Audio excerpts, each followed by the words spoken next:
I am so excited about this video today. I've been getting incredible questions through YouTube, through Insta, about so many different things going on. Some of the things that we're going to bring up today is around interest rates, around the most undervalued markets in Australia, what I'm personally doing at the moment, where we see value, is it a good time to buy or a time to sit on the fence? So many of the things that we've been seeing in the media at the moment are so doom and gloomy, and it's important to take that into account, but it is also important to look at fundamentals, and these are probably honestly some of the 10 or 15 best questions we've ever got. Hope you enjoy this Q&A.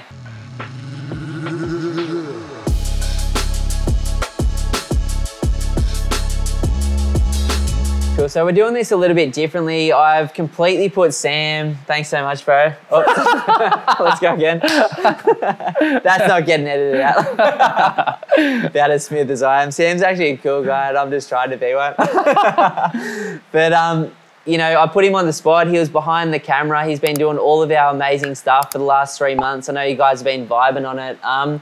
Sam's actually looking to buy his first investment property at some point in the next year or so, maybe 2 years, and he really is feeling so many of these questions.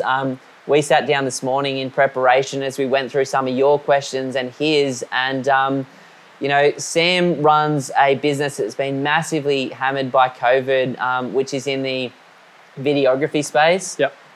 You not just work in that space that is sort of like an expense that some businesses have pulled back on in the last 2 years, but you also work with musicians all over Australia and the world in the live music space. So do you want to tell everyone a little bit about what you do and also what your plan is for property, like loosely, just so that bit of context? Yeah, for sure. So thank you for having me firstly. It's weird to be out from behind the camera, but really nice. Yeah, so been running a video production business now for around 8 to 10 years.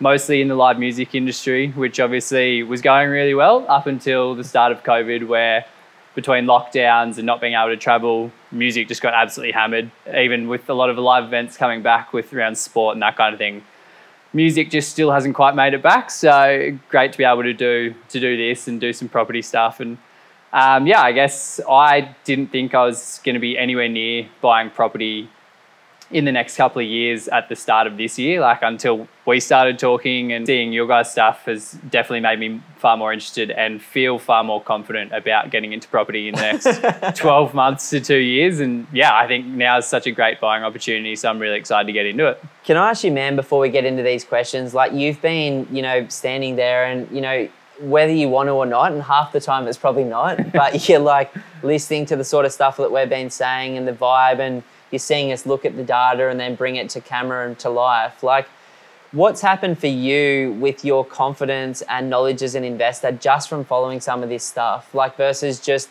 unplugging from some of the noise that you hear outside of here? Yeah, I think I was saying to you before we got on camera, we had 2 weeks where we weren't shooting for a while there.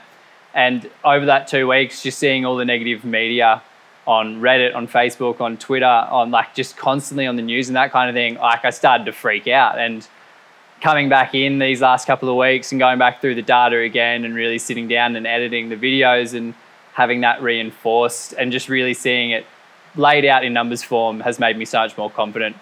Awesome. Like, it's still scary, man. Like, I just bought a house, as you know, like on the sunny coast, and I like had multiple times just because of, I objectively look at the negative and positive in the media, but I can move through it. Like, but I got emotionally triggered like 3 times in a serious way where I was like losing sleep, and I'm like, I know where we're at in the cycle. Like, I know what happens when interest rates rise based on 50 years of history. Like, I know there's more money in bank accounts, and I know people's wages are going up, and all of this positive stuff, but it just has an effect. And so for those of you guys out there, these are the questions that are obviously on everyone's mind at the moment.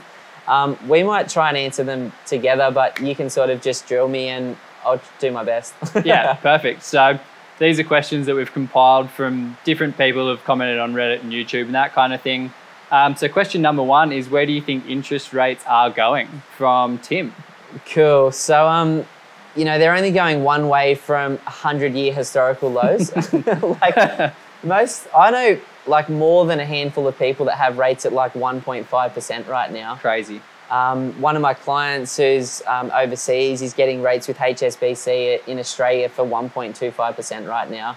So they are at a bottom level. We've just got to remember, guys, that it was only, 5-10 years ago when we all had the same amount of debt with lower incomes, and rates were sitting at 5 to 8%. So just a bit of context there.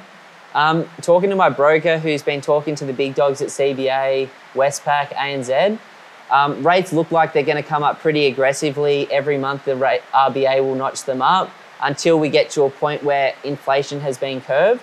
So they're going up. They could be up, on average to somewhere, if you look at the fixed interest rates now for the next few years, sitting somewhere between 4 and 4.5% by 2024, which is a much safer, better position for things to be in. If they had have continued to hold at 2 to 3, property prices would have continued to run, inflation would be out of control. Yeah, everyone's been calling that they're saying interest rates are going up for the last 3 or 4 years. So it's no surprise that it's happened and now everyone's freaking out that it has. It happened. Yeah. It's like we all knew about it for 3 years. Yeah, that's it. So question number 2 from Sam, not me, is will increased interest rates affect house prices long term?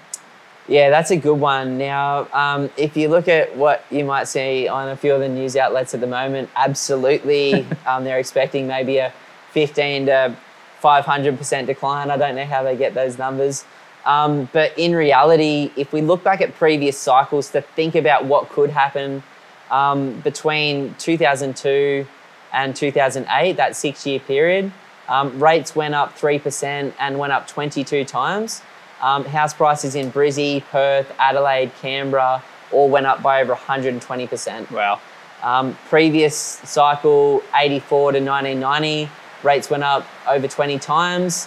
House prices in almost every capital city in Australia doubled. So there isn't a correlation. And Ryan from On Property sent me something about 18 months ago looking at 30 years of data. He couldn't find a correlation either. I've seen similar stuff from Jeremy Shepherd at DSR. Yeah, wow. Question number 3 is, will house prices increase or decrease in 2022 to 2023? The $1 million question for everybody. We've got this incredible light here and it looks like I just want to put like a little fortune cookie ball or something. The $1 million question. So what do you reckon from what you've been reading, man, and hearing?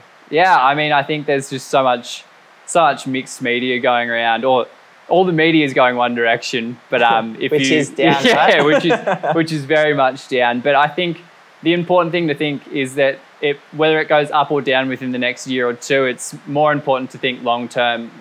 There's not that many people who are buying to try and flip within the next year or two, and if you are, sure, these are scary times. But if you're buying and thinking about holding for a longer term, then that's more important. Far out, man. You're going to quit videography and start your own BA in the future.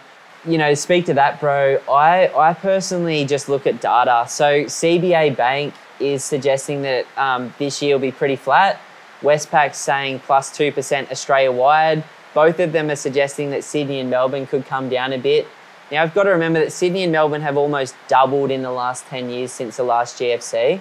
But then when you look at what they're saying for this year, Perth, they're saying will increase. Brisbane, Adelaide, Canberra, Hobart are all expected from all 4 major banks to go up this year. Obviously, things can change. If sentiment gets a little bit worse, they might all be flat or even decline a little bit. We've got to remember that Australia, as we go through this period, isn't just Sydney and Melbourne, but Sydney and Melbourne drag every other capital city's numbers down. And even Brisbane isn't one market. There are parts of the city that have doubled in the last 5 years, and parts that have literally gone up by 20K in the last 5 years. So we've got to take it all with a grain of salt.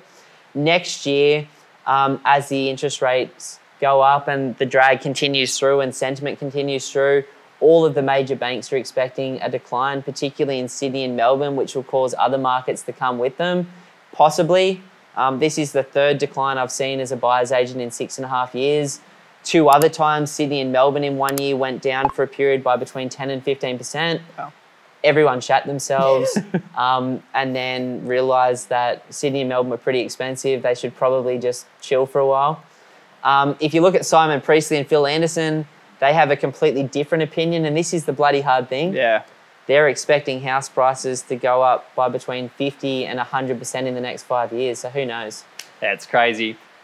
Katie has asked, which I think you touched on earlier, would you personally buy now? Like I settled on a property literally on the 10th of May. So, yeah. Yeah, you put your money where your mouth is. You know, I think in COVID when things really got bad, you know, since the start of COVID till now, I've bought 5 properties personally.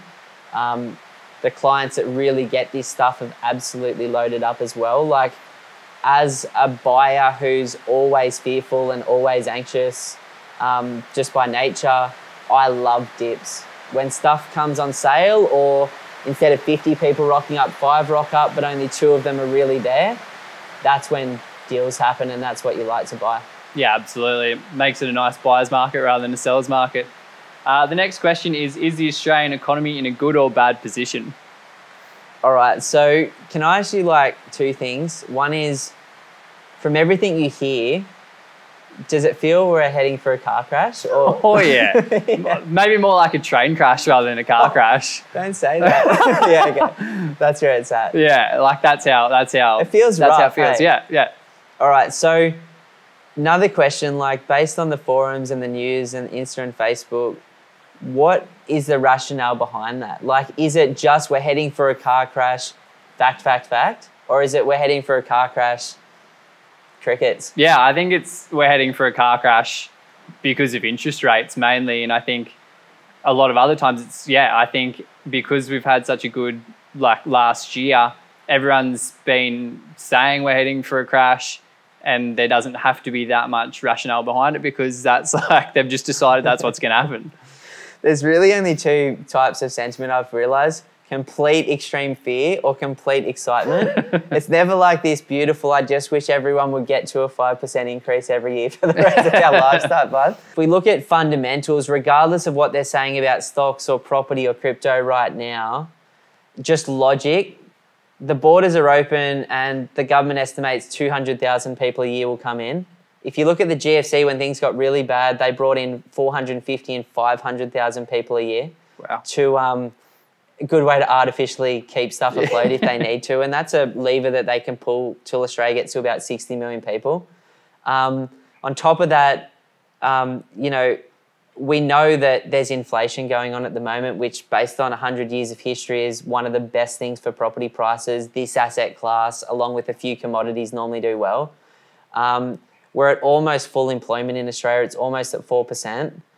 It's funny how when inflation went up by 5% and wages are going up by 10, 15%, people are shitting themselves. It's funny also that with a small increase in interest rates, nobody's talking about the fact that rents in many parts of Australia between the start of last year and the end of next year will go up by almost $300 a week in almost every capital city. So there's more infrastructure, there's more savings, there's more cash in the bank than any other time in Australian history. The fundamental reason why interest rates are going up is because the economy actually is in the best position it's been in the last 10 years. It's just funny, man. It's like, I just don't know what to think about all this stuff. I'm like, am I mad or is like the world fucking mad? Yeah. Like, probably both. A little bit of a mix of both. And another great question is, where are we in the current real estate cycle? Cool. So we are, according to Phil Anderson, Fred Harrison, in the second half of the cycle. So that's that 18.6 year average cycle based on their data of looking at 200, 300 years of America and Europe. We normally get, 14 years, 7 up. Then we have mid-cycle slowdown, which was COVID. And then we get a period of up, and then we get another correction. So we've just started the second half. According to those guys, from here we should get lavish government spending on infrastructure. We should get very, very easy lending in the next few years from the banks. We should get a lot of speculation in 2, 3, 4 years from now. And then, we'll at that point be in a different position, and we'll be ready for another correction, which, looks like another buying opportunity depending on how you see it. One of our next great questions is, should I wait a year or should I buy now? Honestly, bro, you're in a better position to probably answer this for yourself. Like, all things considered, Adzi, one of the brokers we work with, said that you might be able to do something. Where's your head at? Is yes, you're listening to this stuff, but you're hearing everything else, and it's the first property buy for yourself. Where do you feel on that sort of thing? Yeah, I think, I mean, it depends on everyone's personal situation. For me, I'm not going to buy tomorrow, but I'm also not going to wait 12 to 18 months probably to buy either. You know, I'm looking to buy within that time and get myself into a position where I am ready to buy, because I think this is just, it's such a great opportunity before we get further through this second half of the cycle. So yeah, for me, certainly I would be looking to buy sooner rather than later. Can I ask you this? Because there's a few things that Adsy said, like maybe save a tiny bit more money, and personally just get in a little bit more of a buffer so you're safer. Yep. If you had already saved a little bit more of that money and you had that buffer in place that you wanted, where would your thoughts be? Because, you know, as a first timer, I think honestly, if I'm real with myself, I might have waited a little bit, not knowing what we're talking about today and not knowing what I know. With where I'm at right now, like, I knew this was coming for over 2 years and I've been buying the shit out of it because I'm super excited. But yep. Where do you sit within that? Like, let's say that you were ready. Like, I'm just trying to be as honest and open with people as we can be, because sometimes we get caught up in this. You know, it's easy for Ben or Simon to go and buy. It's easy for our clients that are earning 100 grand a year to think about it with 100 or 200 grand cash or equity in the bank. But, you know, where are you at? Like, if you didn't have us in your life, what would you be thinking? Oh, like if I didn't have you guys and hadn't been learning about this pretty intensely every week for the last 5 or 6 months, I'd be absolutely terrified right now. Yeah, sure. And I think a lot of my mates and a lot of the people I know who are in similar positions are absolutely terrified right now. Yeah. You know, and I know a lot of people that have been terrified since the start of COVID Sure. about getting in. So yeah, I think certainly without having you guys and going through the stats and the numbers week in, week out, yeah, it's a scary time. It is scary, and, you know, I just want people to know that it's always going to feel a bit scary, and that's completely cool. You know, it's never the perfect time unless you're coming out of the end of a GFC. But then even with that, the first 5 or 6 years are normally like, oh, we don't know if we should grow yet or if we've recovered yet, and there's a lot of fear. So even at the time when it's the best, that probably feels one of the worst. A lot of the things I've been seeing on the forums is that there's going to be a ton of forced sales coming up with interest rate rises. So that's one of the questions that I wanted to ask and bring up during this, because I think a lot of people probably got it on their minds as well. You know, one of the numbers that I look at, because there's a number that can quantify anything, and one of the numbers that you should be looking out for is mortgage arrears, which is the number of people that are a week, a month, 6 months late on their home, as well as the number of foreclosure or bank repossessions. If we look at that objectively right now, the numbers are the tiniest bit higher than they were at the start of, you know, 2019, for example, or 2020, but they are at an almost 30-year low right now. Yeah. They are so low. This idea that things are going to crash and the average person is just going to swoop in and buy these properties for this absolute 50 cents in the dollar pricing is just the biggest myth. And if you want to look at this stuff properly, look at what Simon Priestley's been saying on his blog at Propertyology. Like, it's not going to happen. Many, many, many people are in a great financial position and will see the strength of that financial position over the next 2 years. And I know what's going to happen because I've seen it from COVID. People that I spoke to in COVID that were shitting themselves for that year have all come through and bought. Most of them at the very end of that little run in Sydney, Melbourne, Perth, wherever they wanted to do, and they paid way more than they should have. What will happen here is there'll be like this incredible little buying opportunity lull that might last for 3 months or a year and a half. And then confidence will come back, wages will have gone up, rents will have gone up, debts will have continued to come down. People will find out they're not losing their jobs or their homes. Confidence is back. Boom. And it's like you want to be a part of the boom and you want to be a part of the dip if you're thinking like the way that I do. Yeah, absolutely. And I think we just shot a video on what interest rate rises might mean for the Australian property market. So you guys should check that one out if you want to dig into that a little bit deeper. Another question here from Maya is, would you buy a house or a unit? I bought my first investment ever was a unit. That was before I read from CoreLogic that houses have outperformed units by 96% in Australia in the last 25 years. As soon as I read it, I'm not going to buy a unit again. Maya's question, I remember it because she emailed me as well. She was like, should I buy like a unit to Airbnb or should I buy a house? You know, Airbnbs obviously can spray off very good cash flow with lots of management and lots of expenses. But for me, I'm like, long term, what can this property that I buy today over 15 to 30 years look like? And buying houses in great locations in Australia's capital cities is what works. So for me, it's that. And the last question for today is, what are the most undervalued capital cities at the moment?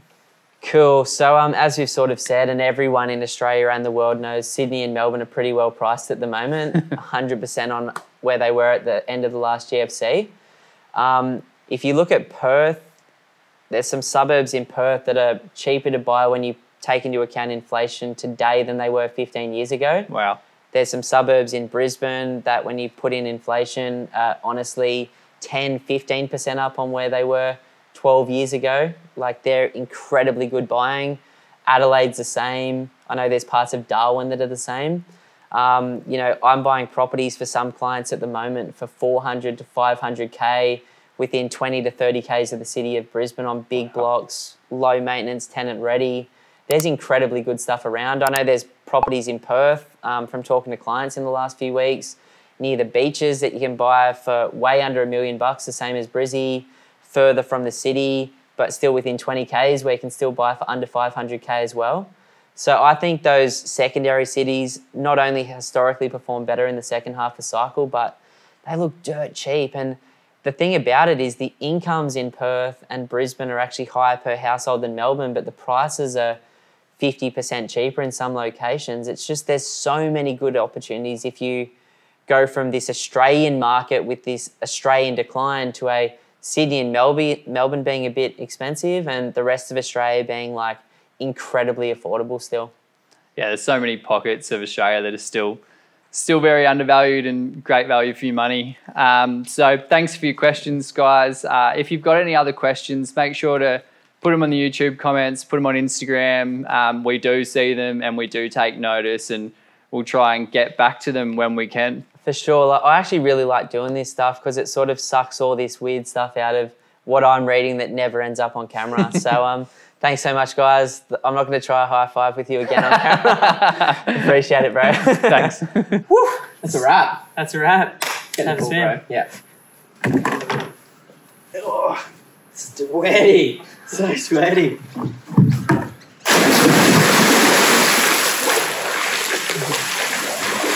Oh, that's good. That's so nice. Oh.